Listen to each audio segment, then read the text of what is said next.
ಮೇಲ್ಮನೆಗೆ ಬರೋದನ್ನೇ ಮರ್ತು ಬಿಟ್ಟಿದ್ದೀರಿ ಸರಿಯಾಗಿ. ಏನ್ರಿ ನಾವು ನಿಮ್ಮನ್ನು ನೋಡೋದು ಬೇಡವಾ, ನಿಮ್ಮ ಹತ್ರ ಮಾತಾಡೋದು ಬೇಡವಾ, ನಿಮ್ ಜೊತೆ ಕೂತ್ಕೊಳ್ಬಾರ್ದ? ಏನೋ ಸಭಾಪತಿಗಳು ಮನ್ಸು ಮಾಡಿ ಇಷ್ಟೊತ್ತವರೆಗೂ ಕುಳಿಸಿರೋದ್ರಿಂದ ನೀವು ಇದ್ದೀರಿ. ಇಲ್ಲಂತಂದ್ರೆ ಇವು 2 ವಾರ ಆಯ್ತು, ಎಲ್ಲಿ ಬಂದ್ರು, ಮೊನ್ನೆ ಬಂದ್ರು ಹೊರಟೋಗ್ಬಿಟ್ರು. ಮುಖ್ಯಮಂತ್ರಿಗಳು ಯಾಕೆ ನಮ್ಮನ್ನು ತಿರಸ್ಕಾರ ಮಾಡ್ತಾರೆ ಅಂತ ಭಾವನೆ ನಮಗೆ. ಅದಕ್ಕೆ ನಿಮ್ಮ ಹತ್ರ ಮಾತಾಡ್ಬೇಕು ಅಂತ ಎಲ್ರಿಗೂ ಆಸೆ. ಆಮೇಲೆ ಮಾತಾಡಿ. ಬೇರೆ ಹೊರಗಡೆ ಬಂದಾಗ ಮಾತಾಡೋಣ, ಕೂತ್ಕೊಂಡು ಗಂಟೆಗೆ ಇವು ಸಾಯಂಕಾಲ ಆದ್ಮೇಲೆ ಉತ್ತರ ಕೊಟ್ಟಾದ್ಮೇಲೆ ಬರ್ರಿ ಜೊತೆಲಿ ಊಟ ಮಾಡೋಣ ಬರ್ರಿ.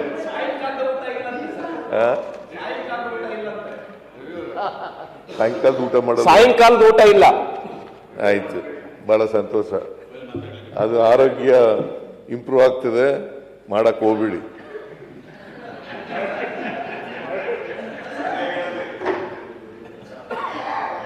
ಮಾನ್ಯ ಅಧ್ಯಕ್ಷರೇ,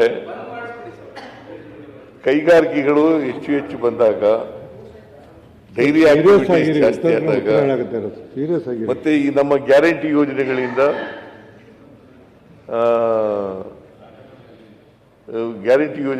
ತಲಾ ಆದಾಯ ಜಾಸ್ತಿ ಆಗಿದೆ. That is why we are number 1 in the country.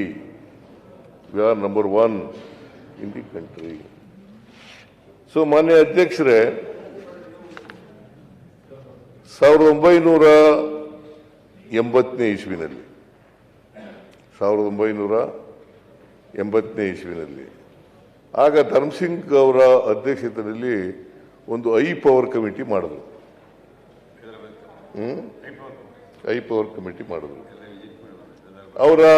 ಅವರು ವರದಿ ಕೊಟ್ಟರು. ಆ ವರದಿ ಆಧಾರ ಇಟ್ಟುಕೊಂಡು 1991ರಲ್ಲಿ HKDB ಮಾಡಿದ್ರು. ನೀವು ಚೇರ್ಮನ್. HKDB ಹೈದರಾಬಾದ್ ಕರ್ನಾಟಕ ಅಭಿವೃದ್ಧಿ ಮಂಡಳಿ, ಹೈದರಾಬಾದ್ ಕರ್ನಾಟಕ ಡೆವಲಪ್ಮೆಂಟ್ ಬೋರ್ಡ್, ಅದು ಮಾಡಿದ್ರು. ಆಗ ಯಾವ ಸರ್ಕಾರ ಇತ್ತು? ಇತ್ರಿ? ಬೋಸರಾಜ್ ಕಾಂಗ್ರೆಸ್ ಸರ್ಕಾರ. 2001ರಲ್ಲಿ ನಂಜುಂಡಪ್ಪನವರು ವರದಿ ಮಾಡಿದ್ರು, ನಂಜುಂಡಪ್ಪನವರು ಕಮಿಟಿ ಮಾಡಿದ್ರು. ಆಗ ಯಾವ ಸರ್ಕಾರ ಇತ್ತು? ಕಾಂಗ್ರೆಸ್ ಸರ್ಕಾರ. ಅವರು ವರದಿ ಕೊಟ್ಟದ್ದು ಯಾವಾಗ? 2002. ಆಗ ಯಾವ ಸರ್ಕಾರ ಇತ್ತು? ಕಾಂಗ್ರೆಸ್ ಸರ್ಕಾರ ಇತ್ತು. ಆಮೇಲೆ 2013ರಲ್ಲಿ 6ನೇ ತಿಂಗಳು, ಜೂನ್ ತಿಂಗಳಲ್ಲಿ, ಆಗ 371J ಮಾಡಿದ್ರು. ಆಗ ಯಾವ ಸರ್ಕಾರ ಇತ್ತು? ಕೇಂದ್ರದಲ್ಲಿ ಕಾಂಗ್ರೆಸ್ ಸರ್ಕಾರ. ಆಮೇಲೆ ಇಲ್ಲಿ ಸಿದ್ದರಾಮಯ್ಯನ ಸರ್ಕಾರ, ಕಾಂಗ್ರೆಸ್ ಸರ್ಕಾರ, ನನ್ನ ನೇತೃತ್ವದ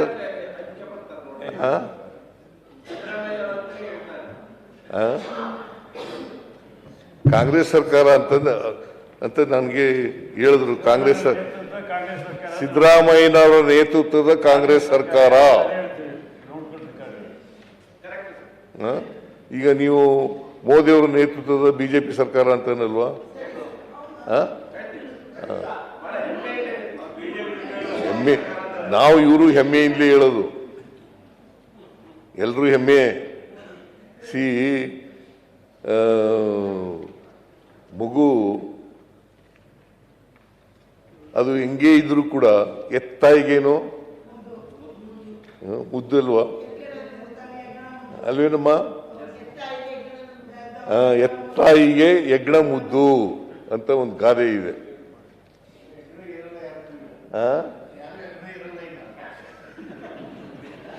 ಯಜ್ಞ ಇರಲ್ಲ, ಅದು ಒಂದು ಗಾದೆ ಮಾತದು. ಗಾದೆ ನಾನು ಹೇಳ್ತಾ ಇರೋದು ಗಾದೆ. ಇದನ್ನ ವಿರೋಧ ಮಾಡಿದವರು ಯಾರು?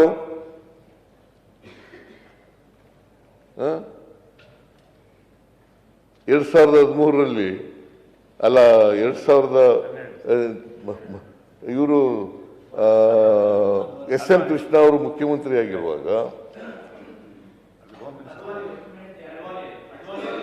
ವಾಜಪೇಯಿ ಅವರು ಪ್ರಧಾನಮಂತ್ರಿ ಆಗಿರುವಾಗ, ಅದ್ವಾನಿ ಅವರು ಡೆಪ್ಟಿ ಚೀಫ್ ಪ್ರೈಮ್ ಮಿನಿಸ್ಟರ್ ಇರುವಾಗ, ಹೋಮ್ ಮಿನಿಸ್ಟರ್ ಇರುವಾಗ, ಆಗ ಒಂದು ಪತ್ರ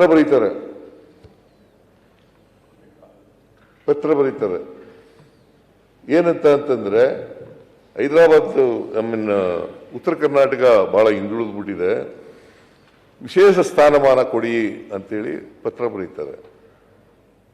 ಕೊಡಕ್ಕಾಗಲ್ಲ ಅಂತ ಬರೆದವ್ರು ಯಾರು? ಯಾರಿಗೆ ಬರೆದಿದ್ದದು? ಅದ್ವಾನಿಯವರಿಗೆ, ಲಾಲ್ ಕೃಷ್ಣ ಅದ್ವಾನಿಯವರಿಗೆ. ಕೊಡಕ್ಕಾಗಲ್ಲ,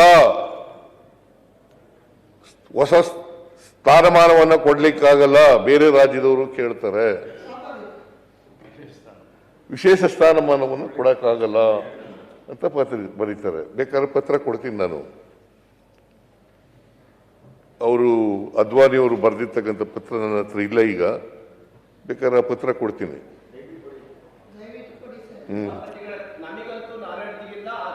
ಇಲ್ಲ, ಆ ಥರ ಖಂಡಿತ ಬರ್ದಿಲ್ಲ. ಆಯ್ತಪ್ಪ, ಬರ್ದಿಲ್ಲ, ದಾಖಲಾತಿ ಕೊಡ್ತೀನಿ. ಬರ್ದಿಲ್ಲ. ದಾಖಲಾತಿ ನಾನು ನೋಡಿದ್ದೀನಿ. ಅದು ಇವ್ರ ಹತ್ರ ನಮ್ಮ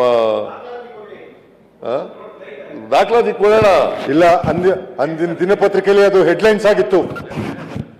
ಯಲಬುರ್ಗದ MLA ಅದು ಹೆಡ್ಲೈನ್ಸ್ ಆಗಿತ್ತು ಸರ್. ಅದು ರಾಯರೆಡ್ಡಿ ಅವ್ರ ಹತ್ರ ಇದೆ, ಸರ್ಕಾರದ ದಾಖಲೆನೆ. ನಾನು ಸುಳ್ಳು ಹೇಳೋ ಪ್ರಶ್ನೆನೇ ಇಲ್ಲ, ಸರ್ಕಾರದ ದಾಖಲೆ ಇದೆ. ಅದನ್ನ 370 ಆರ್ಟಿಕಲ್ 370 ಅನ್ನ ತಿದ್ದುಪಡಿ ಮಾಡಕ್ಕಾಗಲ್ಲ ಅಂತೇಳಿ, ವಿಶೇಷ ಸ್ಥಾನಮಾನಕ್ಕಾಗಲ್ಲ ಕಲ್ಯಾಣ ಕರ್ನಾಟಕಕ್ಕೆ ಅಂತೇಳಿ ಬರೆದವರು ಮಿಸ್ಟರ್ ಅದ್ವಾನಿಯವರು, LK ಅದ್ವಾನಿ, ಲಾಲ್ ಕೃಷ್ಣ ಅದ್ವಾನಿ.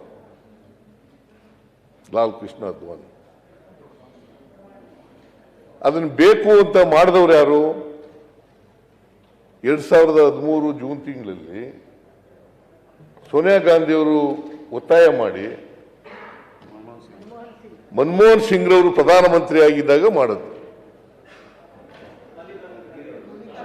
ಆಗ ಖರ್ಗೆ ಅವರು ಒತ್ತಾಯ ಮಾಡಿದ್ರು ಸೋನಿಯಾ ಗಾಂಧಿ ಅವರಿಗೆ. ನೀವು ಇದ್ರಿ,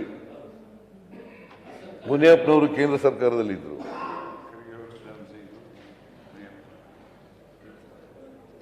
ಖರ್ಗೆ ಅವರು, ಧರ್ಮಸಿಂಗ್ ಅವರು, ನಾವೆಲ್ಲರೂ ಕೂಡ ಒತ್ತಾಯ ಮಾಡಿದ್ದು. ಮುನಿಯಪ್ಪನವರು ನಾವೆಲ್ಲ ಒತ್ತಾಯ ಮಾಡಿದ್ದು. ಒತ್ತಾಯ ಮಾಡಿ ಆಗ ಅದೇ ಸಂದರ್ಭದಲ್ಲಿ ನಾನು ಇಲ್ಲಿ ಮುಖ್ಯಮಂತ್ರಿ ಆಗಿದ್ದೆ. ಕರ್ನಾಟಕದಲ್ಲಿ